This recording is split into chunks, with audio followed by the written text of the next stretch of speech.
시편 19편 말씀 이 시간 함께 나누겠습니다.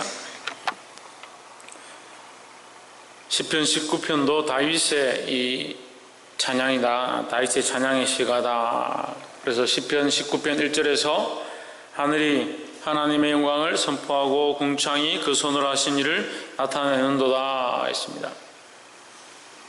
자, 하늘이 하나님의 영광을 선포하고 궁창이 그의 손으로 하신 일을 나타내는도다. 그럼 하늘은 무슨 역할을 하느냐? 하나님의 영광을 선포하는 역할을 하고, 궁창은 그의 손으로 하신 일을 나타내는 역할을 한다라는 거죠. 다시 말하면 하늘을 통해서 하나님의 영광을 볼 수 있고, 궁창을 통해서 하나님 하신 일을 볼 수 있다. 좀 더 쉽게 말하면 자연 만물을 통하여 우주의 섭리들을 통해서 하나님이 하신 일과 그의 영광을 볼 수 있다라는 거죠. 그래서 우리는 자연 만물을 그대로, 이 세상에 돌아가는 모든 이치들을 그대로 보는 것이 아니라 하나님이 하신 일, 그 손으로 하신 일과 그 하나님의 영광을 볼 수 있는 눈들을 가져야 한다라는 겁니다. 19편 2절에 낮은 날에게 말하고 밤은 밤에게 지식을 전하니 했습니다. 날은 날에게 말하고 밤은 밤에게 지식을 전한다. 이게 끊어지지 않는다라는 거죠. 왜냐하면 어제 비가 왔으면 오늘 땅이 촉촉한 것과 같이 어제 비가 왔는데 오늘은 땅이 갈라지더라. 이렇게 순리에 맞지 않는 것이 아니라 그 세월에 따라서, 시절에 따라서 흐름이 그대로 흘러가고 있고 자연이 운영되고 있다는 것을 표현하는 거예요. 모든 사시사철과 계절과 이 운영되어지는 시간과 이 섭리에 따라서 자연 만물이 돌아가고 있다는 거죠. 3절에 언어가 없고 들리는 소리도 없으나, 언어도 없고 말씀도 없고 들리는 소리도 없지만 그들은 그 안에서 서로 조화를 이루면서 그 섭리에 따라서 질서를 유지하고 흘러가고 있다. 그래서 이것이 우연히 된 것이 아닌 줄 너희가 알아야 된다 이 말이에요. 19장 4절에 그 소리가 온 땅에 통하고 그 말씀이 세계 끝까지 이르도다. 하나님의 해를 위하여 하늘에 장막을 베푸셨도다 했습니다. 하늘에 장막을 베풀었다는 것은 해가 있을 공간을 만드셨다라는 거죠. 하늘에 공간을 만드셨기 때문에 해가 그 위에 떠 있을 수 있다 이런 말이죠. 다시 말하면 우주를 펴신 것도 하나님의 역사고 섭리다라는 거죠. 19장 5절에 해는 그 방에서 나오는 신랑과 같고 그 길을 달리기 기뻐하는 장사 같아서, 좀 더 쉽게 말하면 해는 신방에서 나오는 신랑과 같다. 그 나오는데 쓰러진다든지 나오기 싫어한다든지 길을 달리기 기뻐하는 장사 같다. 장사가 힘도 강하고 달려가서 적군을 치기에 온전한 체력을 가진 장수가 달려가야 되는데 가다가 비실비실하고 쓰러지면 어떻게 하겠느냐? 해는 그렇지 않다. 해는 누가 막을 수도 없고 누가 어떻게 할 수도 없고 해 자체가 힘이 없어서 쓰러지지도 않고 항상 사시사철 똑같은 자리에 똑같이 떠서 해가 운행하고 돌아간다. 그건 뭐냐? 그것은 하나님의 섭리에 따라서 그렇게 하게 하셨다라는 거죠. 19장 6절 하늘 이 끝에서 나와서 하늘 저 끝까지 운행하며 그 온기에서 피하여 숨은 자 없도다. 그 태양은 떠서 질 때까지 시간에 따라서 반드시 그렇게 떠서 그 때를 따라 지게 되어 있다는 거예요. 이것은 바뀌지 않는다. 뜬 자리에서 또한 반대쪽으로 가서 진다. 또한 그 해가 빛을 발할 때 그 열기에서 피할 자, 물론 빛에서 피해서 숨을 자 있을지 모르겠지만 그 열기에서 피할 자는 없다. 뭘 말하고 있습니까? 결국 하나님께서 그렇게 만드셨다라는 거죠. 그래서 인생이 하늘에 있는 이 태양 빛조차도 어떻게 할 수 없고 이 열기조차도 어떻게 할 수 없는 그런 조그만 인생이 어떻게 그것을 만드신 창조자를 모르느냐? 그 하나님의 영광을 바라보고 하나님을 찬송하라라는 거죠. 그래서 19장 1절에서 6절까지의 말씀 속에서 하나님의 섭리와 창조의 역사를 보아야 한다라는 거예요. 자연 만물과 거기에 있는 피조물들이 생물이든 무생물이든 모든 것들이 하나님의 섭리에 따라서 돌아간다는 거예요. 그 생물이 앙컷 수컷이 만나서 새끼를 낳고 그 대를 보존하고 번성해 가는 것, 그것은 생명이 있어서 그렇다 합시다. 그러면 무생물인 우주는 왜 살아있는 것처럼 시간을 지키고 주기에 따라서 태양계나 해나 달과 별이 주기에 따라서 돌고 그런 운동들을 하느냐? 살아있지도 않은데 어떻게 그렇게 될 수 있느냐는 거죠. 그건 하나님의 섭리다라는 거예요. 그래서 그 하나님이 하신 일과 하나님을 찬양하는 것, 그 영광을 드러내는 일에 이 피조물이 쓰이는 것처럼 우리도 그 하나님의 영광을 알고 그 하나님의 영광을 드러낼 수 있는 저와 여러분 되기를 주의 이름으로 축복합니다. 두 번째로 7절에 여호와의 율법은 완전하여 영혼을 소성케 하고 여호와의 증거는 확실하여 우둔한 자로 지혜롭게 하며. 자, 율법은 완전케, 영혼을 소성케, 증거는 확실하고 우둔한 자를 지혜롭게 한다. 그럼 무엇은? 하나님의 율법은, 다시 말하면 하나님의 말씀은, 하나님의 말씀은 영혼을 소성케 한다는 거예요. 그 말씀을 듣고 홍준은 말씀이 뭐 한다고? 말씀이 뭐 한다고?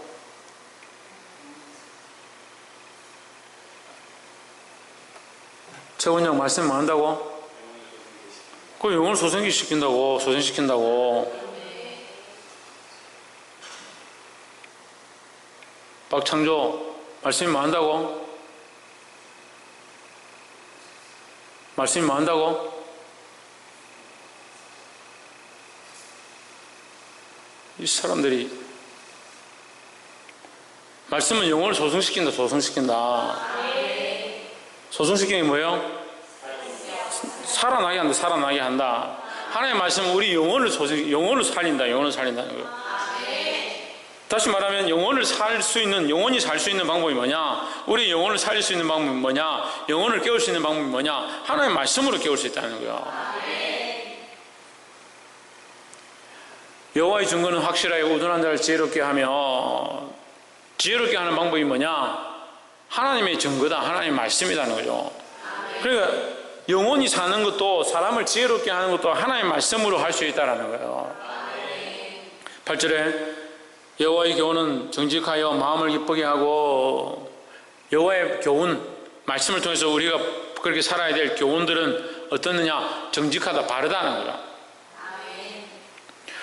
하나님의 교훈이 정직하고 바르니까 우리는 어떻게 되냐? 그 교훈을 따라 살면은 우리도 또한 정직해지고 바르게 된다는 거죠. 여호와의 계명은 순결하여 눈을 밝게 하느니라 했습니다. 눈을 밝게 한다는 것은 창세기에서 표현되어지죠. 아담이 선악과를 따먹고 눈이 밝아져. 눈이 밝아졌다. 눈이 밝아져서 뭘 알게 됐냐? 선악을 알게 되었다 했습니다. 선악을 알게 되었다. 선악을 몰랐을 때는 뭐예요? 이게 어려운데, 선악을 몰랐을 때는 무엇이 죄고 뭐가 나쁜 건지 뭐가 잘못된 건지 모르니까 하나님께서 하라고 하는 대로 하기만 하면 됐죠. 근데 지금은 선악을 아는 존재가 되었잖아요. 우리가 선악을 아는 존재가 되어서 이 땅에 살면서 선을 선택해야 되는데 주로 뭘 선택합니까? 악을 잘 선택하는 거예요. 자기 하고 싶은 거, 자기 감정이 원하는 거, 자기 기분이 나쁘면 기분이 나쁜 대로, 미워하면 미워하고 싶은 대로, 시기하면 시기하고 싶은 대로 인간이 하고 싶은 걸 다 하는 거예요. 그게 뭐가 없냐? 순결함이에요. 순결함이. 순결에 눈을 밝게 하도다 했죠. 그리고 우리가 하나님 말씀을 볼 때 이게 바른 것이고 이게 깨끗한 것이고 이게 옳은 것인 줄 안다면 너희가 순결하게 나아가게 될 거다 이 말이에요. 그래서 눈이 밝아져서 세상을 보고, 눈이 밝아져서 엄나라를 보고 세상을 보고 눈이 밝아져서 세상을 원하는 대로 가는 게 아니고, 눈이 밝아지면 하나님의 말씀을 통해서 눈이 밝아지면 하나님의 순결한 뜻들을 알게 된다는 거죠. 그 말씀을 듣고 우리 영혼이 살아나야 되는 거예요. 홍주는 뭐가 살아나야 된다? 영혼이 살아나야 된다. 옆에서 한번 보시죠. 말씀을 듣고 정신을 차립시다. 박창조 말씀을 듣고 뭐가 살아난다? 뭐가 살아난다?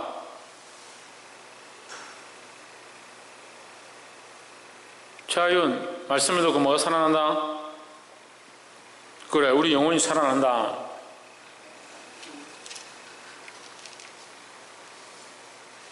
세 번째로 9절 말씀, 여호와를 경외하는 도는 정결하여 영혼까지 이르고 여호와의 길에는 확실하여 다 의로우니. 10절에 금곧 많은 정금보다 더 사모할 것이며 꿀과 송이꿀보다 더 달도다 했습니다.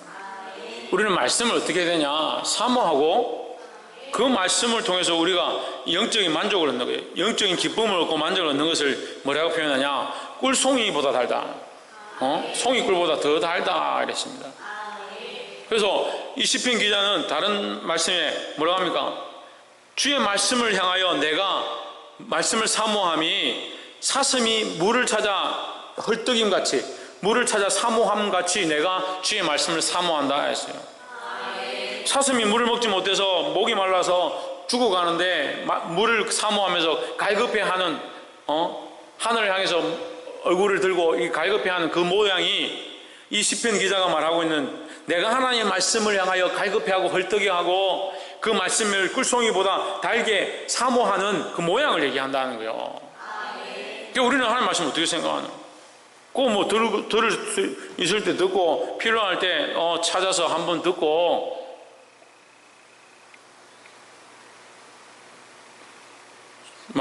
설교 말씀이 그렇게 은혜스럽고 좋은 말씀이다 하면서 동영상 다시 조회해서 보고 묵상하고 하라니까 잘 보지도 않고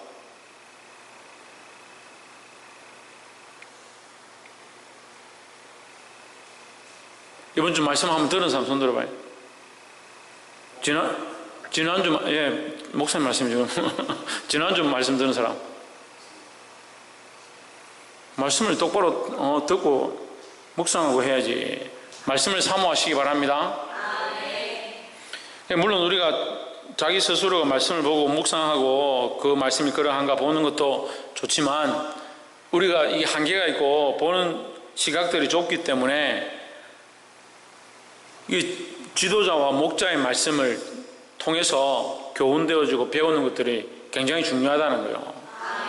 근데 우리가 세상의 지식들이 가득해 있어가지고 이것을 못 따라가는 거예요. 하나님 말씀을 들어도 그때 들을 때는 아멘 하지만 왜 금방 까먹냐면 다른 생각들이 항상 차 있기 때문에 그래요. 이걸 비워내고 하나님의 말씀으로 채워야 되는데 이게 잘 안 돼요. 학교 다니는 아이들이 자기가 공부를 할 때 어떤 문제가 생기냐면 어떤 공식을 가지고 어떻게 풀어보니까 이 문제는 답이 이렇게 나오더라. 그래 보니까 이게 정답이더라. 한번 그렇게 생각한 친구는 다시 그것을 새로운 과외 선생님 만나가지고 선생님이 그게 아니다. 이렇게 푸는 게 원래 정석이다. 그렇게 가르쳐주면 그거 하기 싫어해요. 왜 싫어하냐면 지가 해본 방식이 있거든. 근데 그게 다 안 맞아요. 그 문제나 몇 가지 문제는 맞을 수 있는데 그 문제가 모든 것에 다 통하진 않아요. 그런 게 문제죠. 우리가 말씀도 마찬가지예요. 물론 자기가 혼자서 말씀을 묵상해보고 아침에 깊이 있게 하나님 앞에 나아가고 필요하죠. 그런 가운데 성령께서 조명해 주시고 가르쳐 주시는 게 있죠. 하지만 우리가 아직 서로 다 부족하기 때문에 어떻게 해야 되냐? 하나님 쓰시는 가르치는 자, 목자를 통해서 말씀을 듣고 바른 가이드를 받아야 된다는 거예요. 그러니까 말씀을 들으라 하는 거예요. 묵상하는 것도 중요한데 말씀을 듣는 게 더 우선돼야 된다. 왜? 바른 목자와 바른 말씀을 가르치는 자를 통해서 여러분이 깨닫고 그 길을 조명함 받은 뒤에 가이드함 받은 뒤에 그 다음에 그 안에서 자유롭게 말씀을 묵상하는 거예요. 요즘 TV에 최근 들어서 유행하는 프로가 뭐냐면 무슨 여행하는 프로그램들이 많더라고. 마음대로 막 모여가지고 각자 모여가지고 어디서 모여서 출발하는 짠내 투어인가 그런 돈 적게 들여서 모여가지고 여행 가는 거, 또는 아무렇게나 사람들끼리 막 해가지고 어디서 모여를 했는데 모여보니까 거기 어디 가는 여행하는 프로다 해서 여행하러 가고, 그런 프로들이 굉장히 많아요. 그런데 여행을 가려고 하면 기본적으로 뭐가 있어야 되냐? 가이드가 있어야 되는 거예요. 가이드가 가가지고요, 이게 자유로 짠내 투어라 해가지고 돈을 작게 드린다 해가지고 가이드가 없냐? 가이드가 있어요. 가이드가 있는데 어떻게 하냐? 가이드가 데리고 어디 장소로 가는 거예요. 여기는 어디입니다. 자, 여기서 여러분 자유롭게 하고 1시간 뒤에 여기서 만납시다. 이렇게 하면 자유 시간을 가지는 거죠. 하지만 그것까지 누가 안내해 줍니까? 가이드가 안내해 주는 거예요. 하나님 말씀 앞에서 저는 여러분 앞에 하나님께서 목자로 세우셨고 말씀을 가이드하는 자로 세우셨어요. 그래서 가르치는 자예요. 가르치는 자. 그 말씀을 들어야지.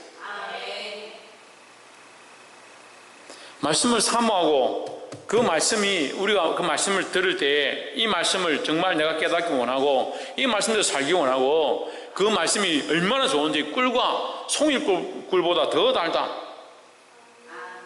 꿀과 송이꿀은요, 이 땅에 있는 이 달고 맛있는 것들 중에서 가장 귀한, 가장 좋은 것을 얘기하는 거죠.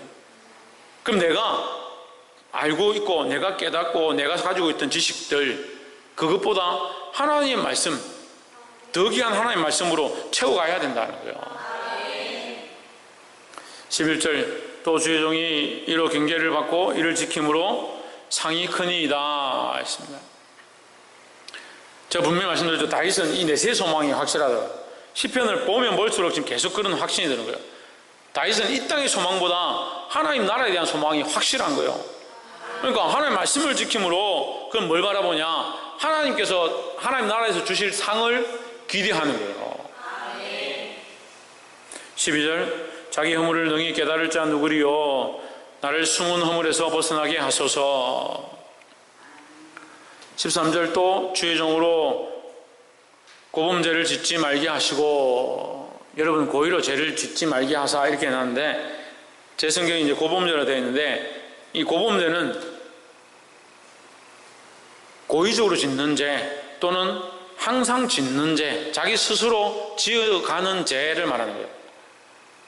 태어나서 원죄를 가지고 태어나지만 이 땅에 살면서 우리가 스스로 죄를 짓습니다. 근데 자기도 모르게 짓는 죄가 있고 자기가 일부러 그 죄를 알면서도 범죄하는 경우가 있다는 거예요. 그러니까 이게 더 하나님 앞에 악하죠. 일부러 알면서도 짓는 죄, 그거 하나님 기뻐하지 않는 거예요. 내가 이렇게 하면 하나님 기뻐하지 않는 줄 알면서 죄를 짓는 사람들이 많이 있어요. 고의로 죄를 짓지 않게 되기를 소망합니다. 그래서 제가 나를 주장하지 못하게 하소서 했습니다. 그렇게 자기가 고의로 죄를 짓기 시작하면 죄에서 얽매여가지고 잘 빠져나오지 못한다. 그 지은 죄를 계속 짓게 되고 또 죄에 내가 사로잡혀서 죄의 찔림 때문에 하나님 앞에 나아가지 못하는 경우들이 많이 있다는 거예요. 죄를 짓고요, 안 찔리는 것도 문제인데 찔리는 것도 문제예요. 죄를 짓고 안 찔리는 것도 문제예요. 그런데 찔리는 것도 문제예요. 여러분, 죄를 지었기 때문에 찔리는 거잖아요. 또 다르게 보면 제가 찔리는 것으로 끝나면 그게 진짜 문제예요. 찔리는 것으로 끝나면요, 그 사람 어떻게 해요? 또 세상에 가는 거예요. 아이고, 막 안 되는구나. 찔려서 내가 하나님 앞에 못 나오겠구나. 부끄러워서 어떻게 하나님 앞에 가겠냐.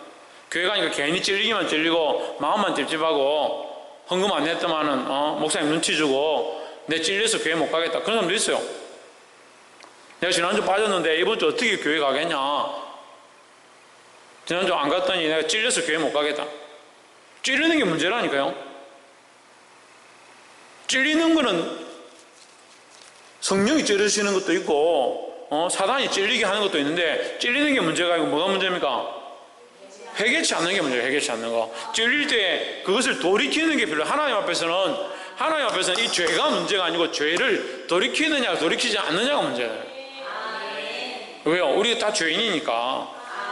어려운 자가 하나도 없는 줄 하나님 아시는데, 하나도 없는 줄 아시니까 예수님을 보내주셔서 우리를 구원하게 하셨는데, 그래서 자꾸 죄를 지으라는 게 아니라 우리가 알면서도 고의로 짓는 것 안 좋습니다.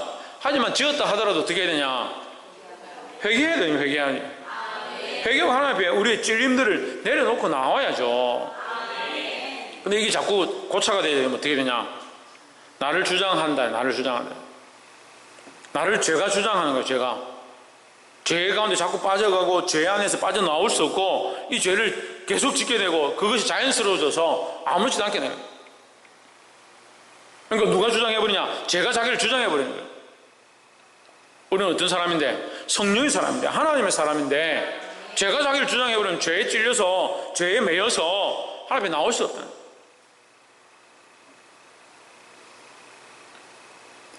나를 주장하지 못하게 하소서. 그리하면 내가 정직하여 큰 죄가에서 벗어나겠나이다. 14절에 나의 반석이시오 나의 구속자이신 여호와여, 내 입의 말과 마음의 묵상이 주의 앞에 연락되기를 원하나이다. 할렐루야. 이 찬양이 굉장히 아름다운 찬양이에요. 내 입술의 말과 내 마음의 묵상이, 이게 다잖아요. 사실은 내 입술로 말하고 내 마음으로 생각하고, 이게 다잖아요. 내가 입술로 하나님 원하시는 말들을 하기 시작하고, 내 마음으로 하나님 뜻을 묵상하고 하나님 뜻대로 살고자 하고, 내 마음에 엄란하고 배역하고 거짓되고 시기하고 질투하고 분내고 미워하고 정오하던 이 생각들을, 내 마음을 하나님 앞에 드리면, 내 마음을 하나님 앞에 드리면 하나님 연락 받으시는, 마음에 믿음이 가득하고 저주가 가득하고 더러운 것들이 가득하고 세상의 것들이 가득한데, 그 마음을 하나님 앞에 드리면 하나님 받겠습니까? 안 받잖아요. 받으실 수가 없잖아요. 근데 우리가 이 마음을 하나님 앞에 온전케 하고 정결케 하고 하나님 말씀대로 살고자 하고 주의 말씀을 사모하고 꿀송이 같이 달달하고 하나님 말씀을 우선시하고, 그렇게 하면 어떻게 돼요? 이 마음을 하나님 앞에 드릴 수 있는 거예요. 그렇게 하기 위해서 묵상하는 거예요. 그렇게 하기 위해서 말씀을 들으라 하는 거예요. 그렇게 하기 위해서 말씀 앞에 나오라는 거예요. 우리 마음을 하나님 앞에 연락시키고, 또 우리 입술을 하나님 앞에 연락하고. 입술은 뭐예요? 마음은 속이고 입술은 뭐예요? 바뀌다. 우리의 말하는 것과 행동하는 것들을 합쳐서 말하는 거예요. 그러니까 우리 마음을 정결케 해서 하나님 앞에 드리고 우리 입술과 삶을 하나님 앞에 드릴 수 있다면 얼마나 감사한 일이냐 하는 거예요. 그것이 나의 소원이다. 내 마음과 내 입술을 하나님 앞에 드리는 거, 연락되기를 나는 소원한다 하는 거예요. 하루 종일 욕하고 친구들 비방하고 남 헐뜯는 얘기 실컷 하다가 와가지고 하나님 내 입술이 주님 앞에 연락되기 원합니다. 무슨 그런 가정한 모습이냐. 예를 들자면 그렇다는 거예요. 우리가 그렇다는 게 아니라, 내가 삶을 그렇게 살았으면 그 입술을 가지고 하나님 앞에 찬양하고 하나님 높이고 하기가 부끄럽잖아요. 그래서 하나님 말씀을 사모하고 하나님 말씀을 지키는 것이 그 앞에서 큰 상을 받는 일이다 우리가 알고 있다면, 우리 삶을 쳐서 정결케 하고 고범죄를 벗어버리고, 지금 말씀 제가 정리하는 거예요.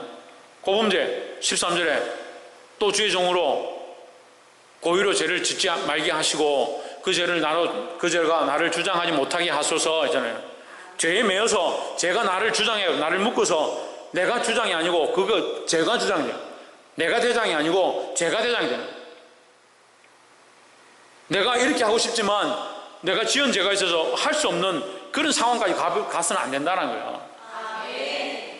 내가 거기서 벗어나기 원합니다. 정결케 되길 원합니다. 정결이 돼서 어떻게 한다고? 하나님 앞에 내 입술과 내 마음의 묵상이 하나님 앞에 연락되기를 원한다는 거예요.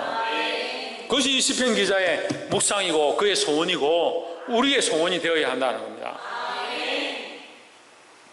말씀 맺겠습니다. 시편 19편에서 우리 창조자 하나님을 기억하고 그 하나님을 찬양하고 영광 돌려야 한다라고 했습니다. 자연 만물이 그렇게 하고 있듯이 우리는 자연 만물보다 못한 존재가 아니잖아요.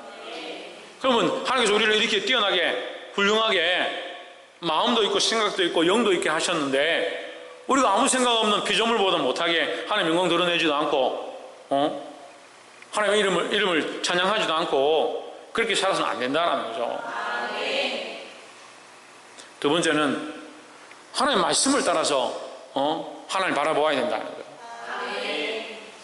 7절과 8절에서 보았습니다. 하나님의 말씀이 우리를 지혜롭게 하고 하나님의 말씀이 우리를 명철하게 하고 하나님의 말씀을 통해서 우리가 하나님 밝히 보게 된다는 거죠.